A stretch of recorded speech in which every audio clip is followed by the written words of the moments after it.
Carl Frampton beat Scott Quigg. He's the WBA champion now, along with the IBF title he already held. 116-112 by 2 judges, and a controversial, somewhat 115-113 for Scott Quigg by the other judge. I'm T-Street Controversy. This is T-Street Controversy Live. I covered every single major fight live, and it was 2 different fights. The fight didn't really start until about the 8th or so round. I don't know. If you saw the fight, I don't know what the fuck Scott Quigg was doing between rounds. You can't really count round 1, but between rounds 2 and 8, around that time is when his trainer Joe Gallagher told him, "Listen, I can only give you 1 round. You're losing." And I'm just paraphrasing. And that's when he started to take the fight to Carl Frampton. Early in the fight, Carl Frampton didn't do anything because he was playing a counterpuncher, which he is, and Scott Quigg just was being too tactical and thinking too much. Literally, the first half of the fight it was worse than Mayweather versus Pacquiao, to be honest with you. And if the fight would have continued that way, it would have been a complete flop. But because of Scott Quigg getting advice from his trainer Joe Gallagher telling him, "Listen, you got to pick it up," he finally, in rounds 9, 10, 11, and 12, went out there to start the fight, and he started sticking and landing some mean body shots. With the IBF, Rigo with the WBA. So what happens now? Well, the first thing we're going to do is give him a break. He's in a 17-week camp. I'm going to start by saying 17-week camp that we've had with Scott Quigg. Scott Quigg. Oh, he just ducked the Rigondeaux question. And we have a whole new level of appreciation. The promoter of Scott Quigg, Carl Frampton, just ducked the Rigondeaux question. He's taken it so sportingly, but there was only 1 winner tonight. Frampton, I don't know how that judge got that score, but it was a great performance and a great fight. The last third of the fight was really good.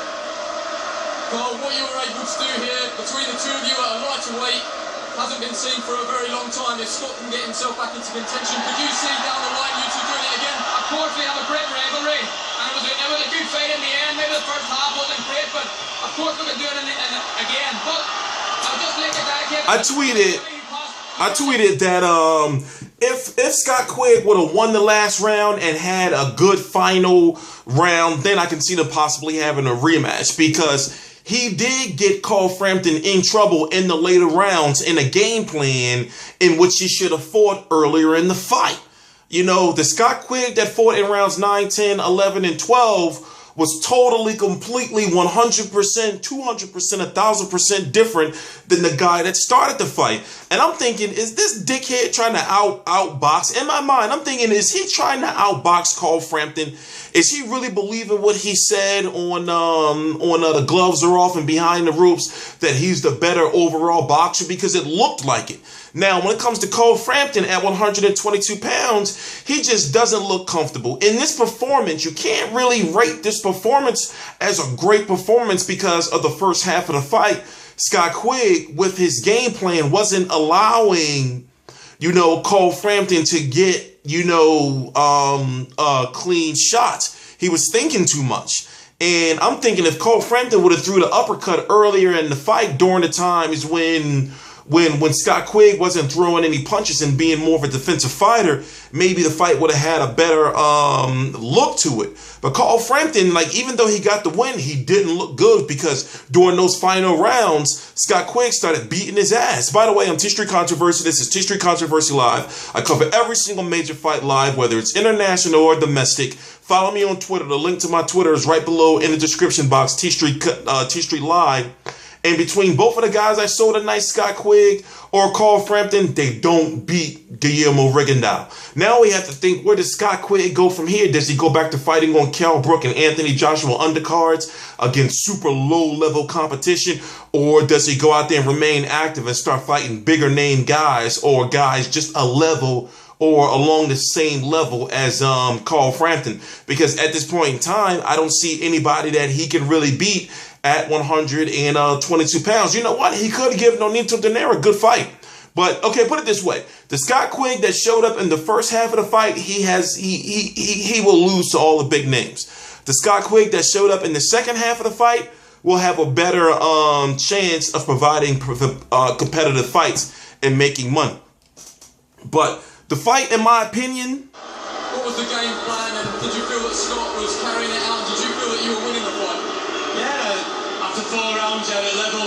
After before. I thought it was two apiece. I thought Scott was boxing really nice, taking most of the shots on the gloves, being patient, making Carl overreach.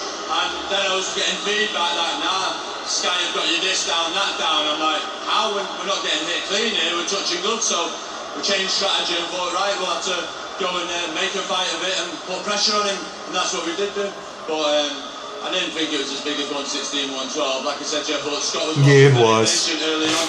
And didn't really take anything that troubled him early on. Those early rounds, even though Carl Frampton didn't do anything, Scott Quigg just didn't do shit, period. There's a lot of booze here for you, but are you proud of what you and Carl Frampton were able to achieve, selling the Manchester Arena out in record time for two super bantamweights? It's not been seen in this country for a very long time. Might not be seen again unless you two get it on again. Yeah, definitely.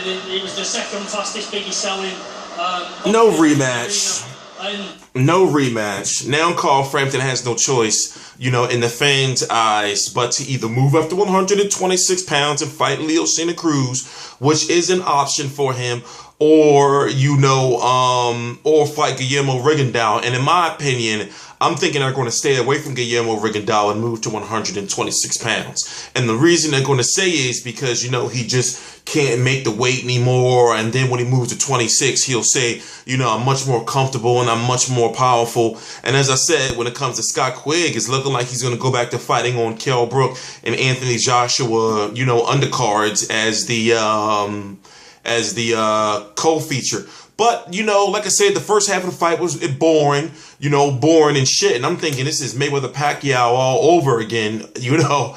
And the second half of the fight, you know, is what the first half of the fight or the fight overall should have been. So I can't say I'm disappointed because the way Scott Quigg provided the drama in the second half of the fight actually saved the whole event, in my opinion. But, you know, it could have been better.